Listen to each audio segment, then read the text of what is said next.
안녕하세요, 김민우입니다. 오늘은 극수피를 좀 볼 텐데요. 좀 살펴보니까 극수필 1 챕터 1에 해당하는 거 내용 그렇게 불편한 거 없고, 보자면 한 문제 3번 중에서 풍자라는 개념, 문학적으로 얘기하면 어려운 말로 미적 범주라고 하는데 이 말은 크게 많이 쓰진 않으니까. 근데 골개미라는 말은 종종 나오죠. 골개미에서 파생된 거예요. 해악과 풍자라는 게. 그거 정도 하나 체크하는 거. 챕터 2도 몇 번 나왔던 거예요. 근데 이제 A 블럭, B 블럭 설정되어 있는 구역하고 중략 전후에서 심리 태도가 남아 있는 구역 이외에 텍스트의 난이도는 그렇게 높지 않아 보이고, 챕터 3도 앞부분 줄거리 거쳐서 이주친 기억 방향 놀라 지시문 심리태도 나오고 방향 노비를 놔준다. 어려운 말인데 어휘표가 안 돼 있으니까 뒤에 쉬운 말로 풀어 자유민을 만드는 것이요. 이렇게 되는 맥락을 좀 보라는 거 하나 정도. 좀 그래도 좀 거리감이 있긴 하지만 요새 유행하는 어떤 영화와 약간 분위기가 비슷한 것 같기도 해서 잠깐만 언급하는 겁니다. 그다음에 중략 부분 줄거리, 방향이란 단어 보이죠? 그러니까 이게 왼편에 밑줄친 기억 문제인데 말했죠. 밑줄친 기억 블록 설정 박스 등 다 사사적 기능이다. 그러니까 이 방향에 관련된 노비 놔주는 일에 대한 게 중요한 메인 서사라는 걸 알 수 있는 거죠. 그래서 이제 줄거리 부분에서 성격, 심리, 태도와 관련된 제시가 되면 특히 주의해라 이런 말은 현대소설 할 때도 했잖아요. 이 텍스트도 그 부분에 좀 신경 썼으면 좋겠습니다.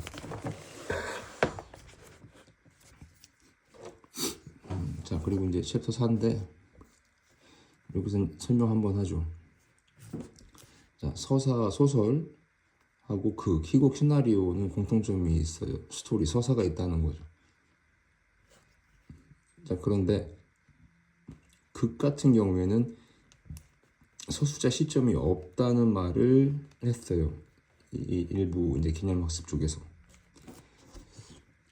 그러니까 스토리를 이끌어가는, 서사를 이끌어가는 역할을 담당할 애가 있어야 되는데 그게 지시문이다. 그래서 지시문이 매우 중요하다. 지시문에서 성격, 심리, 태도 제시된 부분은 주의해라. 그러니까 지시문은 달리 말하면 대사를 제외한 부분은 다 지시문이다. 그러니까 무대 지시문, 행동 지시문, 대사 지시문. 가장 흔한 게 이제 괄호 열고 닫고, 괄호 열고 닫고 한 부분이잖아요. 자, 이게 김동리 역마라는 텍스트인데, 자, 밑줄친 기억, 대사 이후에 지시문 쪽. 자, 그리고 아래쪽에 성기란 캐릭터가 표정이 굳어지고 심리 태도가 나타나 있고, 아래쪽에 쇠뭉치로 얻어맞은 듯 멍하니, 그리고 개연이에 대한 심리 태도가 아래쪽, 애걸하듯 호소하듯 붉은 눈으로. 밑줄친 니은 부분 문제도 지시문 쪽에. 그리고 중략 부분 줄거리, 죽을 열심을 한다. 옥화, 개연 자신의 이복 동생이고 동훈이 자신의 친부임을 알게 되었다면서 개연을 떠나보내야 했던 이유를 털어놓고, 자, 그 이하에서 씬 148 강변 회상 내용, 씬 149 강변 회상 내용,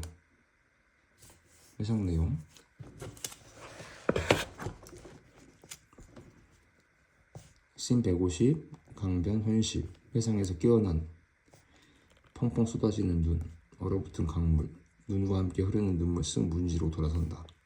그리고 밑줄친 디귿, 또 지시문 부분의 문제. 그러니까 얘도 마찬가지예요. 그러니까 밑줄친 기억, 니은, 디귿까지만 보더라도 이제 소설, 스토리가 있는 서사, 현대소설 포함해서 밑줄친 부분 문제건, 박스 소재 문제건, 블록 설정 문제건, 다 서사적 기능이다 이렇게 말했었잖아요. 그리고 그 구역에서 나타나는 심리 태도는 반드시 체크해야 되는 거죠. 디귿 이어서 옥화 끝 여기면 한숨. 그래 네 좋을 대로 해요. 삼거리 미추진 리을 또 지시문부. 이건 뭐 거의 대표적이라고 할 수 있는 텍스트라 이제 언급을 하고 있습니다. 옥화 외로운 모습 떠났으니까 아들이 해초가 하던 말이 생각난다. 예전의 일을 또 회상하는 거지. 미음 부분 문제 지시문 부분 그리고 씬 154 가벼운 발길. 그러니까 뭔가 달라지는 거죠. 심리 태도가. 이제 이런 구역은 조심해야 된다는, 주의해야 된다는 거죠. 다시 지시문이 매우 중요합니다. 극에서는 희곡, 시나리오에서는 지시문 부분의 성격 심리 태도가 제시되면 중요합니다. 자, 씬 5에서 다음 소절이 생각이 안 나는지 자꾸만 같은 것을 반복하고 있다. 지시문 구역에서 부분 문제 아래쪽 내려와서 밑줄친 니은 지시문 부분에서 부분 문제 밑줄친 디귿 지시문 부분에서 부분 문제. 이렇게 지시문 구역에서 부분 문제가 나오면 그 사이사이에 주고받는 대화의 내용에서의 서사 이제 플러스 인물들의 심리 태도가 이제 사인이 되는 거라고 할까요? 중략 부분 줄거리. 연희는 현우에게 다른 사람과 결혼하게 되었음을 알리고 현우는 한광천 도계중학교 관악도 임시지도 교사를 맡아 도계로 내려온다. 헤어진 거지. 씬 74 밑줄친 리을 밑줄친 미음 지시문. 중략 부분 줄거리 보게 되면 관악부 부장 용석 광부 아버지 반대에 관악부는 나오지 못하게 되고 현우 용석 아버지를 설득하고자 찾아갔으나 거절. 그리고 이어지는 게 현우 용석 현우 이렇게 대화가 이어지면서 용석의 심리 태도가 나오는 부분이 있고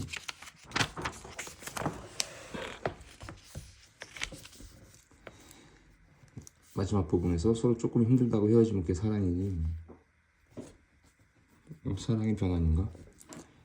근데 선생님 왜 그렇게 흥분하세요? 이제 요 부분은 이제 짐작가죠. 앞부분을 읽어보면 이제 이 현우라는 캐릭터가 자기가 만나던 사람과 음악과 현실 사이에서 고민하다가 헤어질 수밖에 없는 상황이었으니까 근데 거기에 관련해서 이제 이런 언급을 하고 있는 걸로 보입니다.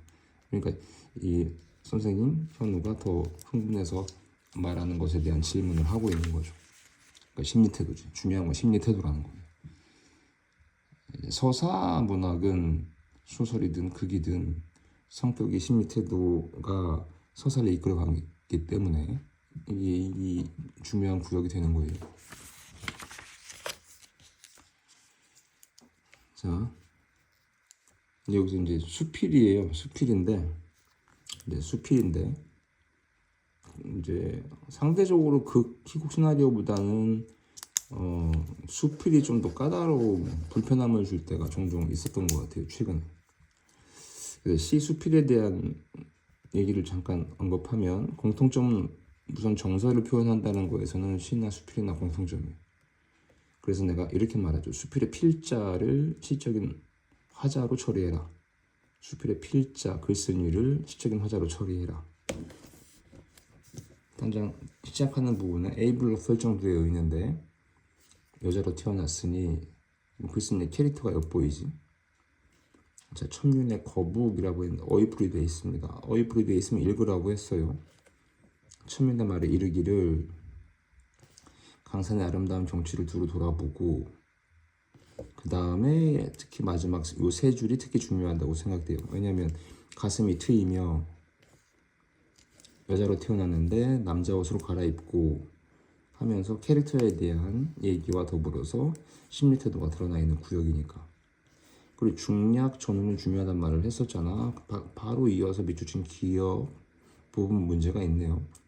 근데 밑쪽에서 강산 아름다운 경치두로 돌아보고 했는데 산과 바다 아름다움 더 보고 싶어졌다. 이게 심리태도가 드러난 구역에 중략돼 있어서 연결되고 있잖아. 그리고 한양을 바라보면 시 한 수를 읊는 거지. 자, 그럼 여기서 시 얘기가 이제 삽입되어 있으니까 얘기를 하면 위에서 말했듯이 수필의 필자 글쓴이를 시적인 화자로 처리해라. 자, 그러면 요거는 이제 고전시 쪽이겠지? 고전시에서는 조화냐 분리냐. 조화하면 흥이고 분리면 한이다. 자, 조화가 흥겨울 때다. 즉 그건 원하는 상황이나 상태에 있을 때다. 그러면 긍정의 정서가 지배적이다.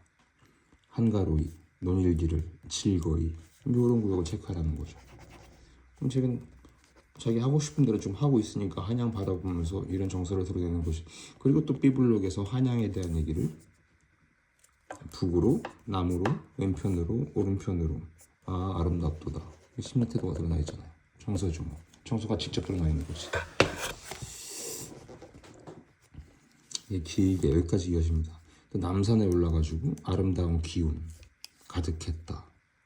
시내 내려다보고 번화한 거리, 태평한 기상, 가슴이 탁 트이는 걸 느꼈다. 심리태도. 창 입은 새검정 찾았다. 옛날에 한 장수가 뭐라고 한 것도 보고, 그리고 탕춘들 찾으니 북한산 관문으로 다시 삼계동 가니, 백석실 올라가니, 산골짜기에 들어가니, 빼어난 경치를 따라 또 시 한 편. 빼어난 경치, 아름다운 기운, 태평한 기상, 아름다운 기운, 태평한 기상, 빼어난 경치, 괴로운 심사 펼쳐내고, 괴로운 심사가 없어지고, 괴로운 심사 덜어내고, 뭐 이렇게 나가는 거죠. 마지막 부분에 오로지 논 있는 사람이 취할 뿐이다. 이 취할 뿐이다는 취흥이라고 말할 수 있어요. 경관, 여기서는 경관이나 경치에 취한 거지. 그러면 자기가 보고 싶은 거, 원하던 거, 좋은 경치, 아름다운 경치, 경관을 보니까 자기가 원하는 상태를 달성을 했고 조화롭다 이렇게 말하고 있는 거예요.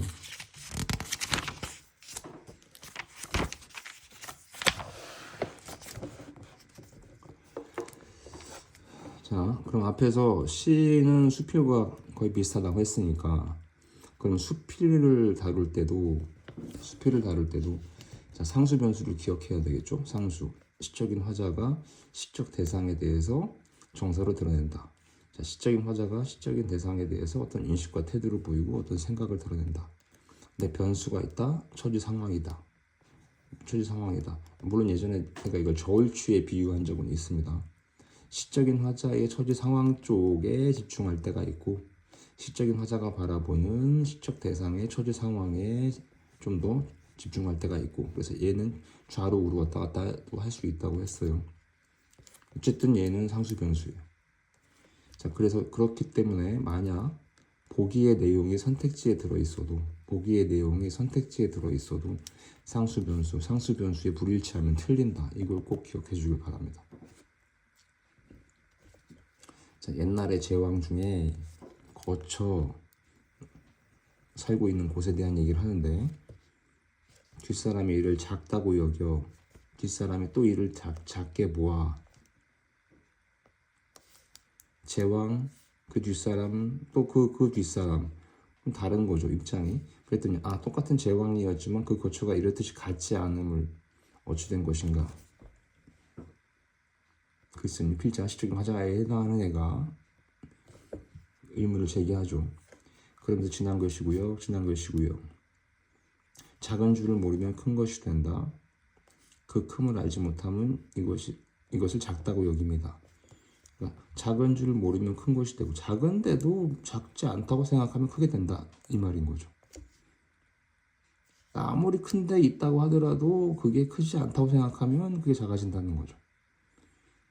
그러면서 박스, 해가봐라고 하는 어휘풀이가 나와 있어요. 어휘풀이는 개딱지 같은, 그냥 조그만한 꽃게 같은 거나 아니면 꽃게보다 더 작은 엄청 작은 왜 그 바닷가에 뭐 갯벌에 가면은 조그만 개들 있잖아요. 뭐 그걸 연상하든지. 그래서 내가 듣고 의아하게 홍엄령이라는 애가 해가바라고 했는데 세속 일반적인 사람들이 작은 것을 두고 개따치라고 하니까 홍엄령 또한 작은 것을 염두에 좀 신경을 쓰더라. 그래서 내가 의아하게 여기서 말했다. 자네는 그 집이 큰 줄 모르고 작다고만 생각하는 거냐. 내 들은 옛사람이 뭐라고 얘기했다. 그러니까 크고 작은 건 결국 다를 바가 없다. 달리 말하면 마음 먹게 달렸다.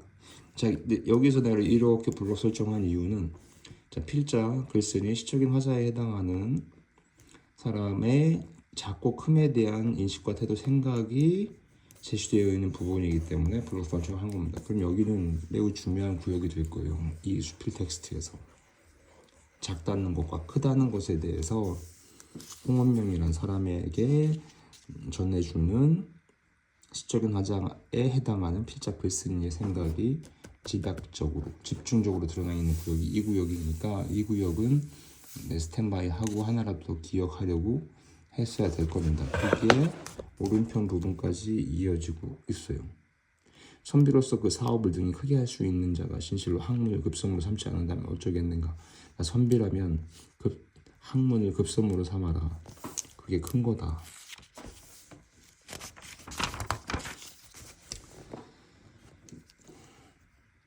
챕터 8 얘는 향기로운 MJB 어이플이 있습니다. 이곳에는 밑줄 친 A 도회 남기고 온 일이 걱정됩니다. 그러면 이곳은 도회는 아니겠네요. 그죠? 이곳은 도회는 아니겠습니다.